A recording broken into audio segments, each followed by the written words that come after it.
Bom dia, gente. Aqui é Eduardo Carvalho.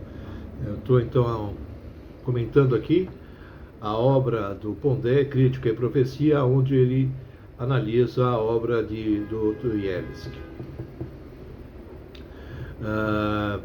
Então, principalmente Crime e Castigo, né? Então ele falou anteriormente sobre Teeteto de Platão, né? Onde existe o diálogo entre Teeteto e Sócrates, né? Onde um do lado defendia a razão, Sócrates, e o outro lado, Teeteto, defendia as sensações, certo? Como o ser humano vê o mundo, né? O humanismo vê o mundo, né? Então aqui ele fala, quando vai analisar isso, ele toma por base também o otimismo da base tomista, Tomás de Aquino, né? Tomás de Aquino via o mundo da mesma forma que Aristóteles, né? Você tem que organizar, hierarquizar, classificar o mundo, depois você é iluminado pelo Espírito Santo, né? E através dessa iluminação você chega a algum lugar. Sem isso não consegue chegar a lugar nenhum. E aqui em seguida ele fala que os autores religiosos normalmente são irresponsáveis em relação à parte racional, né, proposta por Kant, né? E inclusive dos avanços que Galileu, Newton, Bacon e Descartes trouxeram ao mundo quando houve aquela virada epistemológica do senso racional. Ele fala aqui Sense Rational Epistemological Turn, né? E um pouco abaixo ele fala Levanto l'eletro de Pelágio, né? Então quem é Pelágio? Pelágio propõe, o ser humano pode viver sozinho, pode viver pelas suas próprias pernas, né? Agora Agostinho, não, você tem que ser iluminado pelo Espírito Santo. Se você não for iluminado pelo Espírito Santo, você não consegue chegar a lugar nenhum. Bem, do lado racional científico que o autor propõe aqui, né, ele fala de Newton, né? Então vamos esclarecer uma coisa olhando o lado científico, né?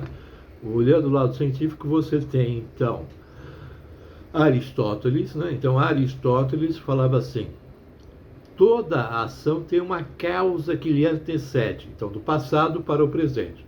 Então antes de você fazer qualquer experiência científica, você tem que definir o que você quer provar, né?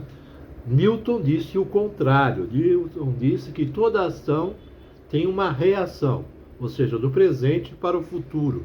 Você faz a experiência e depois vê o que acontece com você, né? Por exemplo, uma maçã cai na sua cabeça, né? Aí você, de acordo com a experiência vivida, você tenta tirar uma conclusão a respeito daquilo. Aristóteles colocou freio na ciência. A ciência evoluiu muito pouco. A Newton, entretanto, colocou o acelerador na ciência, né? A ciência evoluiu totalmente. Mas existe uma coisa comum entre os dois, né? Por exemplo, perguntava a Aristóteles qual é a causa inicial de todas as causas, né?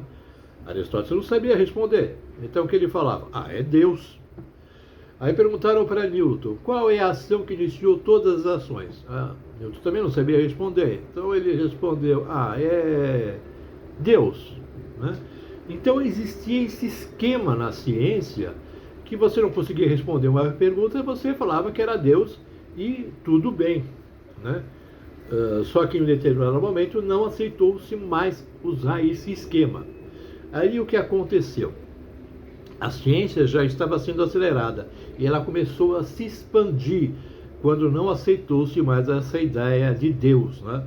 Então não havia uma verdade absoluta, você tinha que analisar as coisas cada vez mais, né? E a ciência cresceu cada vez mais. Então, por exemplo, da psiquiatria se foi para a psicologia, da psicologia abriu uma porta para a fisiologia, essa porta de fisiologia abriu uma porta para a neurologia, a neuroplasticidade, as ciências cognitivas, assim, ou seja, a ciência começou a crescer tanto que o pessoal humanista não conseguiu mais entender nem o mundo atual e nem para onde a humanidade venha. Então a questão filosófica se tornou pequena. Não havia os grandes filósofos que viam a realidade atual e conseguiam propor qual seria o futuro da humanidade. Então a filosofia se tornou muito pequena. Mas aqui a gente está falando sobre a visão dessa obra, desse como vê autores religiosos. Aqui o Pondé fala, né? Então ele fala que você tem que ter um pé tanto de um lado quanto um pé do outro, como acontece a discussão de Teto de Platão, né? Considerando que esse discurso não chegou a lugar nenhum. Então, se a gente vai usar isso como exemplo, quer dizer que a gente não vai chegar a lugar nenhum. Eu espero que não. Muito bem. Você tem que entender uma coisa, né? A razão que o pessoal utiliza para a gente é diferente da razão que a ciência utiliza, né? A ciência tem como base uma língua, que é a matemática, certo? Não existe matemática francesa, inglesa ou espanhola. A matemática é uma para todos. Então, a ciência, através da matemática, une o mundo. Agora, as outras línguas que são baseadas no humanismo separam o mundo, quebram o mundo, né? Por exemplo, você tem o português. O português vem de Dom Sebastião. Nós somos filhos de Dom Sebastião. Então, por isso, nós falamos mamão, mão, peão, gamão, né? Agora, do outro lado temos a Espanha, que são os filhos de Castelão. Então eles falam coração, cabrão, etc. e tal. Ou seja, a língua separa as pessoas, né?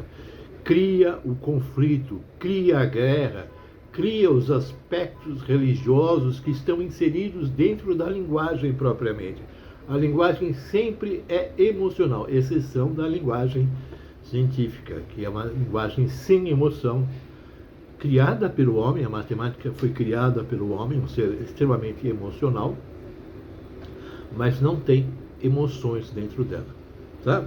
Então você tem os dois lados, se coloca o pé nesses dois lados para sentar-se analisar o texto em questão, né? Eu acho que eu fui bem claro.